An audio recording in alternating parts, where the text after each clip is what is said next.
Alors vous étiez en train de vanter tout à l'heure cette diplomatie de Félix Tshisekedi, mais il n'y a pas que le Rwanda.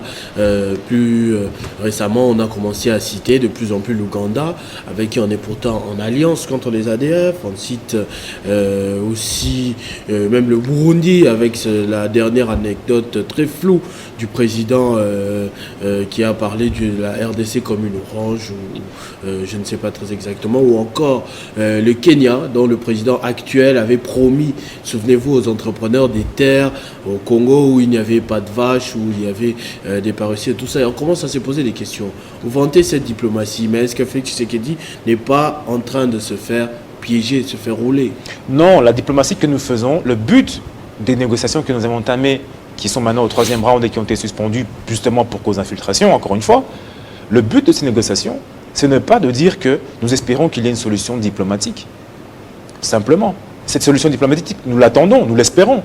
Mais en fait, quelle est la stratégie? Nous savons très bien que le chef de l'État a posé deux options, l'option militaire et l'option diplomatique. Pour justifier l'option militaire que nous considérons sérieusement, nous sommes obligés et nous voulons prendre à témoin les pays de la sous-région qui nous encadrent, qui nous entourent, de manière à ce qu'ils soient eux-mêmes dans le processus de négociation. Et donc, ils s'engagent à respecter certains principes, retrait des zones militaires, retrait des troupes, etc. De manière à ce que si ces engagements que eux-mêmes prennent lors de ces négociations diplomatiques ne sont pas respectés, que nous puissions aller en guerre, défendre notre pays, avec un soubassement dans lequel nous pourrions dire qu'effectivement, nous avons eu, dans un cadre formel, à prendre des engagements de paix, et que ces engagements de paix n'ayant pas été respectés, nous pouvons aller en guerre. Donc, la diplomatie ne veut pas dire qu'on renonce à l'option de la guerre.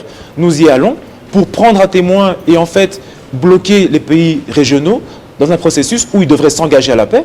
Et en cas de défaut de respect de ces engagements, nous pourrions à ce moment-là justifier de manière légale et objective les raisons pour lesquelles nous allons en guerre. Et à ce moment-là, nous ne pourrions pas être attaqués sur des questions de diplomatie en disant que oui, mais la RDC, vous allez en guerre alors qu'on aurait pu discuter et que vous déstabilisez la région.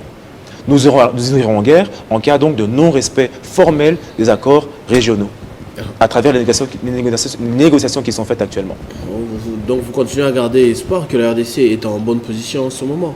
Bien sûr, nous sommes en bonne position. Quand vous voyez le président rwandais qui commence à se plaindre au niveau de ses députés, quand vous voyez comment au niveau de la scène même internationale, régionale, la question de la RDC est au centre des discussions, c'est une victoire.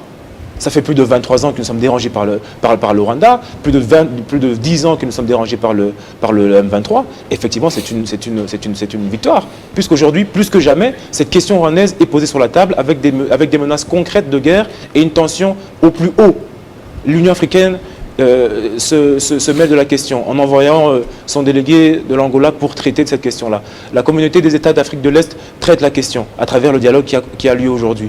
Les Nations Unies ont soutenu l'Union africaine pour que justement une médiation soit mise en place. Et en cas d'échec de cette médiation, nous aurons tous les arguments nécessaires et la force nécessaire pour aller en guerre.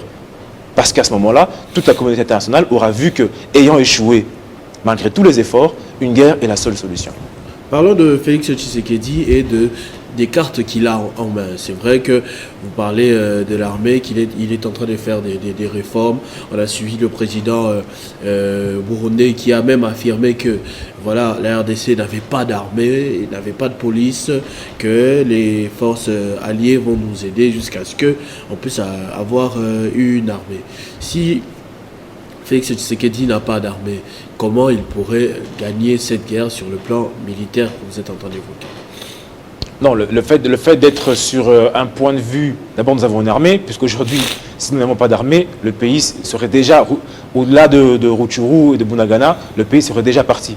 Donc le fait que nous soyons encore un et que les combats sont en cours démontre à suffisance que nous avons une armée.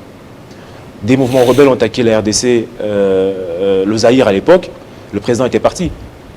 Aujourd'hui, le président est en fonction et les combats ont cours. Les négociations ont cours. S'il y a négociation, je rappelle quand même qu'aujourd'hui, les négociations ont lieu autour de la question de l'Est, mais l'Est n'est pas parti.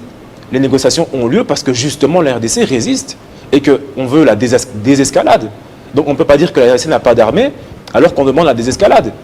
On ne peut pas dire qu'on va négocier un processus de paix au Kenya avec les pays de la sous-région si la RDC était déjà battue. Nous sommes en négociation, donc ça veut dire que nous avons encore l'impérium. Donc dire qu'on n'a pas d'armée, je rappelle qu'aucun des États régionaux qui est présent dans les négociations n'a encore combattu. Ni la MONUSCO, la MONUSCO ne combat pas, ni les États de la sous-région ne combattent pour nous à l'est du pays. Ce sont les FARDC. Donc jusqu'à preuve du contraire, nous avons notre pays. Donc, et nous sommes en guerre depuis des années et des années et des années. Et depuis des années, nous sommes toujours un et indivisible. Donc nous avons une armée. C'est ça la réponse que je donne. Nous avons une armée. Puisque le pays est là, puisqu'on nous demande la désescalade, puisqu'on nous demande de négocier avec les groupes rebelles, puisque le M23 est là depuis 10 ans, 20 ans, cantonné toujours à l'est du pays. Mais ce sont nos forces nationales qui se battent. Ce n'est pas la MONUSCO, ce n'est pas la force régionale. Donc aujourd'hui, seuls les Congolais défendent leur pays. C'est complètement faux de dire que nous n'avons pas d'armée, puisque le pays est toujours un malgré les décennies d'attaques.